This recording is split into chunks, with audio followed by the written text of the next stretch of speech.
പാഹി പരമാനന്ദ പ്രഭോ പാഹി മാം ഗുരുനാരായണ പ്രഭോ പാഹി മാം ബ്രഹ്മജ്ഞാന സ്വരൂപനാം ശ്രീനാരായണമൂർത്തേ മഹാഗുരോ പാഹി പാഹി പരമാനന്ദ പ്രഭോ പാഹി മാം ഗുരുനാരായണ പ്രഭോ പാഹി മാം ബ്രഹ്മജ്ഞാന സ്വരൂപനാം ശ്രീനാരായണമൂർത്തേ മഹാഗുരു ഭുവി തന്നിൽ മനുജന്മവേഷത്താൽ അവതാരമെടുത്തൊരു പുണ്യവാൻ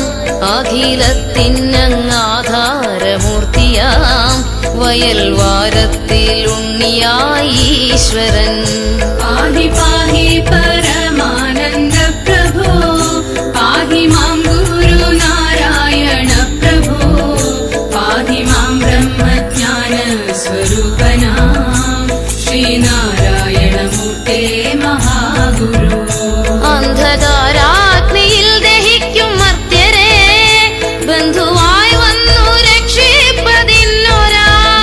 ശങ്കരാംശമായി ഉർവീകനായൊരു ചന്ദ്രശേഖര നാരായണ പ്രഭോ പാഹി പാഹി പരമാനന്ദ പ്രഭോ പാഹി മാം ഗുരുനാരായണ പ്രഭോ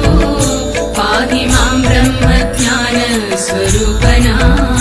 ശ്രീനാരായണമൂർത്തേ മഹാഗുരു നടമാടും മതഭ്രാന്തു കാണ്ടയാൽ ചെറുബാല്യത്തിൽ ചിന്താതിധീനനായി ജാതിഭേദമതില്ലായ്മ ചെയ്തിടാൻ കൊച്ചുനാണു ചിന്തിച്ചതും വൈഭവം പാഹി പാഹി പരമാനന്ദ പ്രഭോ പാഹി മാം ഗുരുനാരായണ പ്രഭോ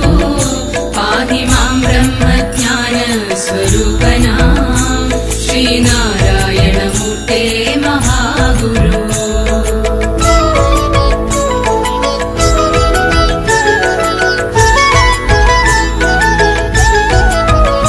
വർണ്ണവർഗങ്ങൾ ജാതി മതങ്ങളും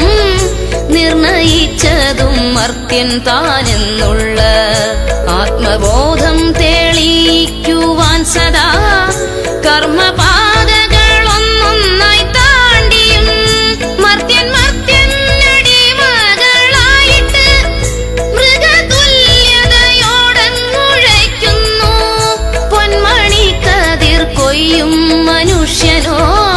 പൊന്നു തമ്പ്രാനെ തൊട്ടാലോ തീണ്ടലാൽ മനുജന്മം കൈക്കൊണ്ട മഹാഗുരു മനതാപത്തോടെല്ലാം സഹിച്ച പോൽ നഗ്നനേത്രങ്ങളിൽ താനങ്ങാരെന്ന് അറിയിച്ചിടാനടിച്ചു മഹാഗുരു പാഹി പാഹി പരമാനന്ദ പ്രഭോ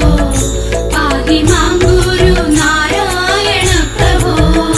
പാഹി മാം ബ്രഹ്മജ്ഞാന സ്വരൂപനാം ശ്രീനാരായണമൂർത്തേ മഹാഗുരു